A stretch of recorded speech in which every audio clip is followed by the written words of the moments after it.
बधाई हो। आपको आज देश में लगभग 40% ग्रेजुएट युवा बेरोजगार घूम रहे हैं। ये आंकड़ा हर साल बढ़ता जा रहा है। अगर हालात ऐसे बने रहें तो ये समस्या गहरी हो सकती है। अर्थशास्त्री जॉन रोबिन्स ने भारत के बारे में एक बार कहा था, भारत के बारे में जो भी सटीक और सही कहा जा सकता है उसका उल्टा भी उतना ही सटीक और सही हो सकता है। इस विरोधाभास को सबसे स्पष्ट तरीके से उजागर करने वाली रिपोर्ट अजीम प्रेमजी यूनिवर्सिटी की स्टेट ऑफ वर्किंग इंडिया 2026 में छापी गई है। इस रिपोर्ट को तैयार करने के लिए पिछले 40 वर्षों का डेटा अध्ययन किया गया है।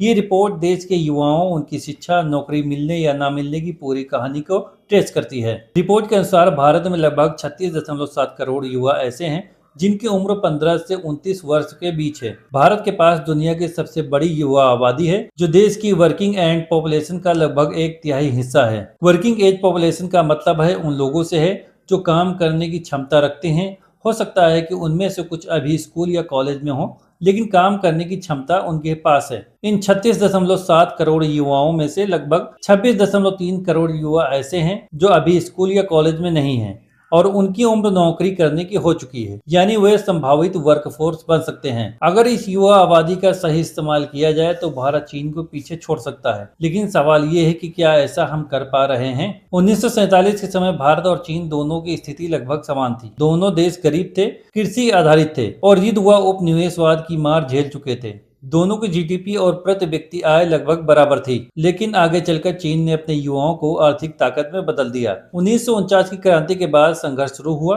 और 1978 में डेंग सियाओपिंग के आर्थिक सुधारों ने चीन की अर्थव्यवस्था को पूरी तरह बदल दिया। चीन में स्पेशल इकोनॉमिक जोन बनाए गए, विदेशी निवेशक को आमंत्रित किया गया, श्रम कानून बनाए गए और श्रम कानून को आसान बनाए गए। चीन में बड़े पैमाने पर इंफ्रास्ट्रक्चर बनाया गया और लाखों युवाओं को फैक्ट्रियों में रोजगार मिला। चीन ने एक्सपोर्ट आधारित मैन्युफैक्चरिंग मॉडल अपनाया। कपड़ों से लेकर इलेक्ट्रॉनिक तक दुनिया भर में चीनी उत्पाद बिकने लगे। युवाओं को स्किल ट्रेनिंग दी गई और उनके उत्पादक बढ़ाई गई। आज चीन में गरीबी 88% से घटकर लगभग खत्म हो गई है। मैन्युफैक्चरिंग जीडीपी का 28 से 36% हिस्सा बन गया है। चीन की नॉमिनल जीडीपी आज $18 ट्रिलियन से ज्यादा है। वहीं भारत की नॉमिनल जीडीपी लगभग $4 ट्रिलियन है, यानी चीन से लगभग 5 गुना कम है। वर्ल्ड बैंक के अनुसार 1980 में भारत की प्रति व्यक्ति की आय $271 थी, जबकि चीन की प्रति व्यक्ति आय $194 थी, यानी उस समय चीन भारत से पीछे था। आज भारत की प्रति व्यक्ति आय लगभग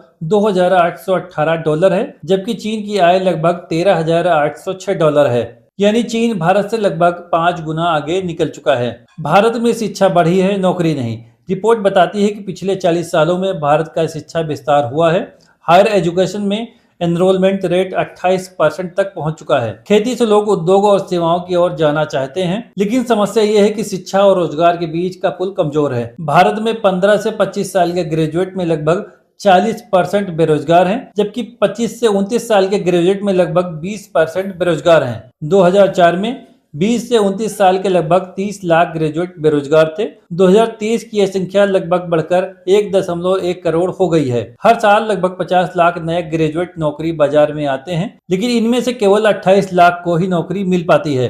इन 28 लाख में केवल 17 लाख को सैलरी वाली नौकरी मिलती है। बाकी लोग या तो छोटा व्यवसाय करते हैं या फिर वापस खेती में लौट जाते हैं। भारत में मैन्युफैक्चरिंग का जीडीपी में लगभग 15 से 17% है, जबकि चीन में ये 30% के आसपास है। यही वजह है कि भारत लाखों युवाओं को स्किल्ड और अस्थायी रोजगार नहीं दे पा रहा। रिपोर्ट के मुताबिक ग्रेजुएशन के 1 साल बाद केवल 7% पुरुषों को अस्थायी सैलरी वाली नौकरी मिलती है। महिलाओं की स्थिति इससे भी खराब है। व्हाइट कॉलर जॉब केवल 3.5% ग्रेजुएट को ही मिलती है। भारत के पास दुनिया की सबसे बड़ी युवा आबादी है। शिक्षा बढ़ रही है, लेकिन रोजगार के अवसर उसी गति से नहीं बढ़ रहे।